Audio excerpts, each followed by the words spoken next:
L'école du dimanche.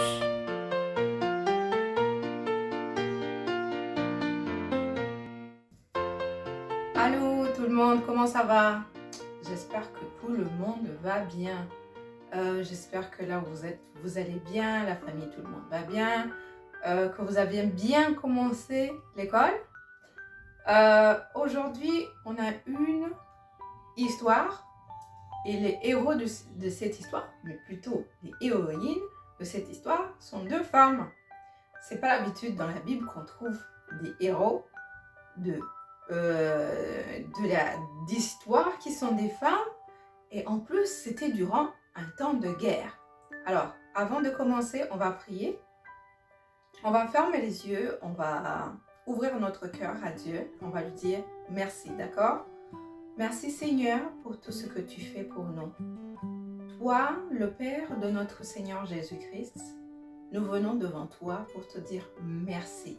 Merci pour la vie, merci pour la famille, merci pour la maison, merci pour ta parole, merci parce que tu prends soin de nous. Merci parce que tu nous donnes ce temps pour venir devant toi et t'écouter, écouter ta parole, écouter tes histoires, écouter ces histoires qui nous enseignent. Merci pour tout ce que tu fais. Amen.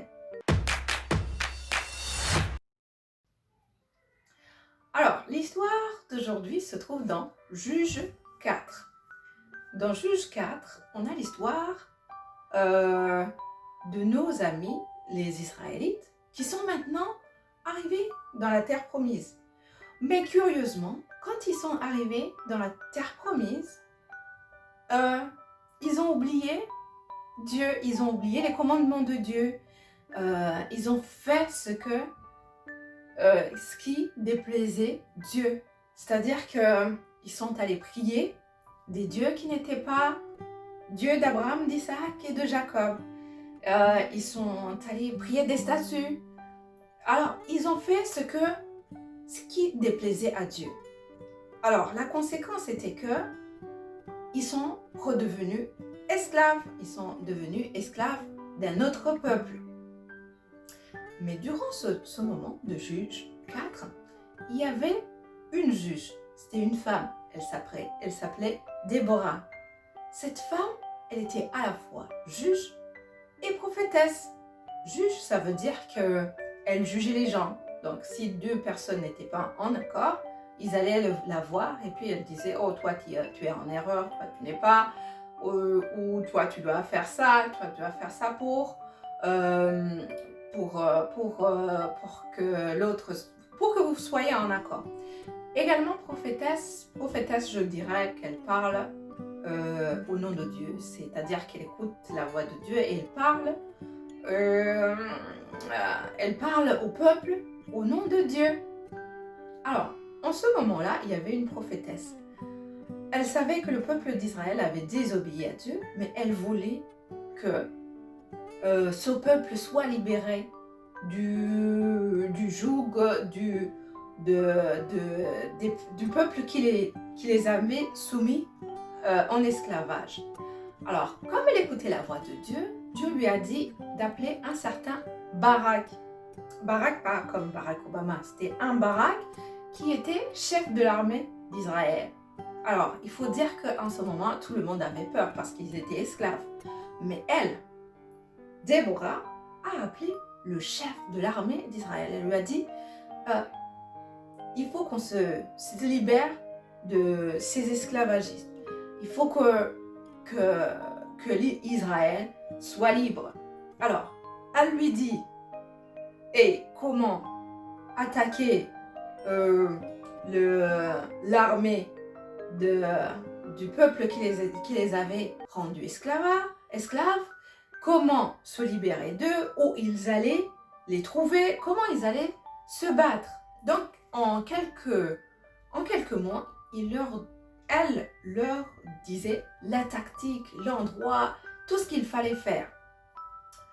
Alors, ils devaient battre l'armée du peuple qui les avait rendus esclaves, mais aussi tuer leur roi qui s'appelait Sisera.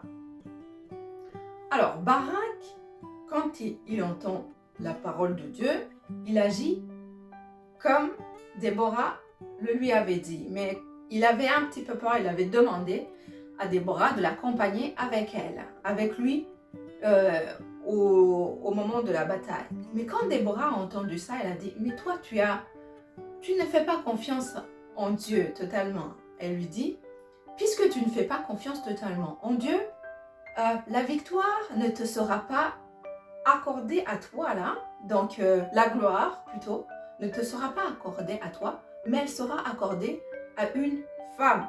Il faut s'imaginer que à cette époque-là, les femmes n'avaient pas autant de valeur qu'aujourd'hui. Hein?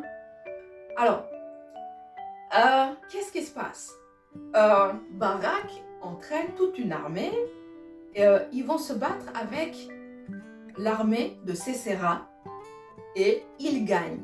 Ils gagnent, mais Sisera, le roi, non, le chef de l'armée de l'ennemi, prend fuite. Il prend fuite, il va se cacher chez une femme qui s'appelle Jaël. Jaël, oui. C'est cette femme, il va se cacher là-bas. Cette femme est plutôt rusée. Elle le cache et lui donne même de quoi boire pour que Sisera se repose. Mais entre-temps, quand Sisera va s'endormir, elle va le tuer. Et la gloire, finalement, va revenir à Jaël. Alléluia, Amen. C'est ça l'histoire d'aujourd'hui. Je vais vous dire la signification de cette histoire. Dans cette histoire, on voit deux femmes exceptionnelles, Déborah et Jaël. Ces deux femmes ont agi dans des moments où on s'attendait le moins de voir des femmes. Déborah était à la fois juge et prophétesse. Elle dirigeait tout un peuple, le peuple d'Israël.